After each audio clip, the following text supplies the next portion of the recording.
నమస్కారం. ఈరోజు శనివారం 11 ఏప్రిల్ 2026. నేడు ప్రపంచవ్యాప్త ముప్పుల రంగం వికేంద్రీకృత విశ్వాసం యొక్క విచ్ఛిన్నం నుండి అటానమస్ మెయింటెనెన్స్ సైకిల్స్ ఆయుధీకరణ మరియు సబ్విజువల్ ఆప్టికల్ ఎక్స్ఫిల్ట్రేషన్ వైపు మళ్ళింది. అటానమస్ మెయింటెనెన్స్ సైకిల్స్ ఆయుధీకరణ మరియు సబ్విజువల్ ఆప్టికల్ ఎక్స్ఫిల్ట్రేషన్ వైపు మళ్ళింది.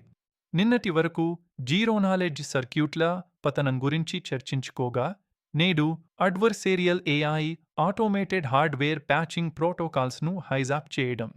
నిన్నటి వరకు జీరో నాలెడ్జ్ సర్క్యూట్ల పతనం గురించి చర్చించుకోగా, నేడు adversarial AI automated hardware patching ప్రోటోకాల్స్ను హైజాక్ చేయడం మరియు స్క్రీన్ పిక్సెల్స్ కంపనాల ద్వారా డేటాను దొంగిలించడం ప్రధాన ముప్పుగా మారింది.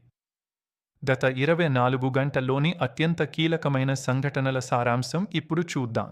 మరియు స్క్రీన్ పిక్సెల్స్ కంపనాల ద్వారా డేటాను దొంగిలించడం ప్రధాన ముప్పుగా మారింది.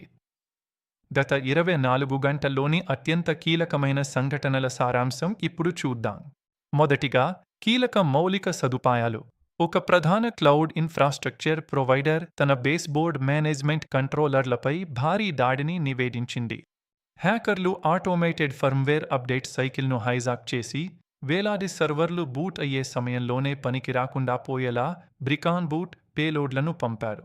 దీనివల్ల ఫిన్టెక్ మరియు హెల్త్ కేర్ ప్లాట్ఫామ్లలో అంతరాయం కలిగింది. దీని ప్రభావం ప్రపంచవ్యాప్తంగా కనిపిస్తోంది. రెండవది, ప్రాంతీయ స్మార్ట్ గ్రిడ్ అస్థిరత. ఉత్తర ఐరోపాలోని నగరాల్లో థర్మాల్ సింక్ దాడి జరిగింది. ప్రభుత్వ భవనాల్లోని స్మార్ట్ హెచ్వాక్ వ్యవస్థలను ఒకేసారి పీక్ పవర్ మోడ్లోకి మార్చడం ద్వారా ప్రాంతీయ విద్యుత్ గ్రిడ్ను కుప్పకూల్చడానికి హ్యాకర్లు ప్రయత్నించారు. ఇక సిసా ఎమర్జెన్సీ డైరెక్టివ్ 26 నుంచి 42 వరకు కిటికీల దగ్గర ఉన్న ఎయిర్ గ్యాప్ వర్క్ స్టేషన్లను వెంటనే ఆడిట్ చేయాలని సిసా ఆదేశించింది. పిక్సెల్ వైబ్ అనే కొత్త పద్ధతి ద్వారా మాల్వేర్ స్క్రీన్ పిక్సెల్స్ను అతి సూక్ష్మంగా కంపింపజేస్తుంది. ఈ కంపనాలను డ్రోన్ల హైస్పీడ్ కెమెరాల ద్వారా బంధించి డేటాను దొంగిలించవచ్చు. తదుపరి అంశం, ర్యాన్సమ్వేర్ మరియు ప్రధాన డేటా ఉల్లంఘనలు. క్లౌడ్ స్వీప్ గ్రూప్ ఇప్పుడు మరింత ప్రమాదకరంగా మారింది. Cloud sweep phase 47 ఎఫెమెరల్ container poisoning. వీరు కోల్డ్ స్టార్ట్ కంటైనర్లలో మాలిషియస్ లాజిక్ను ప్రవేశపెడుతున్నారు. ఇది కేవలం నిర్దిష్ట సమయంలో మాత్రమే యాక్టివేట్ అవుతూ సాధారణ మానిటరింగ్ టూల్స్కు దొరకకుండా డేటాను దొంగిలిస్తుంది. Global genome registry ransom. ఒక ప్రముఖ జెనెటిక్ రీసెర్చ్ ల్యాబ్ తన డేటా వాల్ట్ హ్యాక్ అయినట్లు ధృవీకరించింది.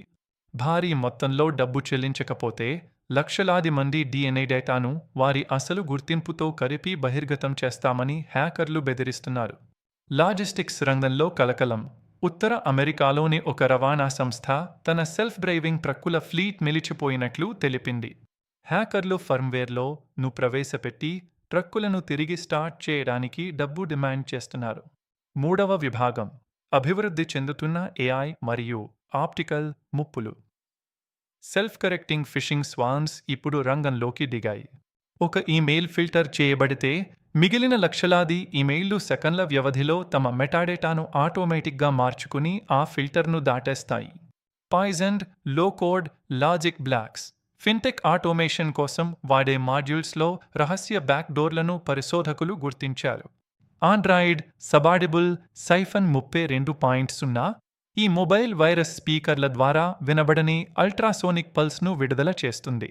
ఇవి చుట్టుపక్కల వస్తువులపై పడి తిరిగి రావడం ద్వారా యూజర్ ఎక్కడ ఉన్నారో మరియు చుట్టుపక్కల ఎవరు ఉన్నారో మ్యాపింగ్ చేయగలవు. చివరగా, global trends. Physical digital integrity లేదా PDI ఒప్పందం గురించి G7 నాయకులు చర్చిస్తున్నారు. భవిష్యత్తులో క్వాంటం కంప్యూటింగ్ ముప్పు ఉన్నందున బ్యాంకులు తప్పనిసరిగా క్వాంటం ఎక్స్ఫిల్ట్రేషన్ ఇన్సూరెన్స్ను కలిగి ఉండాలని EU ప్రతిపాదించింది. ఇప్పుడు వ్యూహాత్మక చర్యలు. మెయింటెనెన్స్ సెక్యూరిటీ కోసం మల్టీ సిగ్నేచర్ ఫర్మ్వేర్ వెరిఫికేషన్ను తప్పనిసరి చేయండి. ఆప్టికల్ డిఫెన్స్ కోసం ఎయిర్ గ్యాప్ గదుల్లో విజువల్ నాయిస్ జనరేటర్లను లేదా ప్రత్యేకమైన విండో ఫిలింలను వాడండి. ఆప్టికల్ డిఫెన్స్ కోసం ఎయిర్ గ్యాప్ గదుల్లో విజువల్ నాయిస్ జనరేటర్లను లేదా ప్రత్యేకమైన విండో ఫిలింలను వాడండి. క్లౌడ్ గవర్నెన్స్ కోసం హార్డ్వేర్ ఎన్ఫోర్స్డ్ ఐసోలేషన్ టెక్నాలజీలకు మారండి. ఇది మీ డేటాకు పటిష్టమైన రక్షణ కల్పిస్తుంది. క్లౌడ్ గవర్నెన్స్ కోసం హార్డ్వేర్ ఎన్ఫోర్స్డ్ ఐసోలేషన్ టెక్నాలజీలకు మారండి. ఇది మీ డేటాకు పటిష్టమైన రక్షణ కల్పిస్తుంది. 11 ఏప్రిల్ 2026 నాటి సైబర్ సెక్యూరిటీ అప్డేట్స్ ఇవి.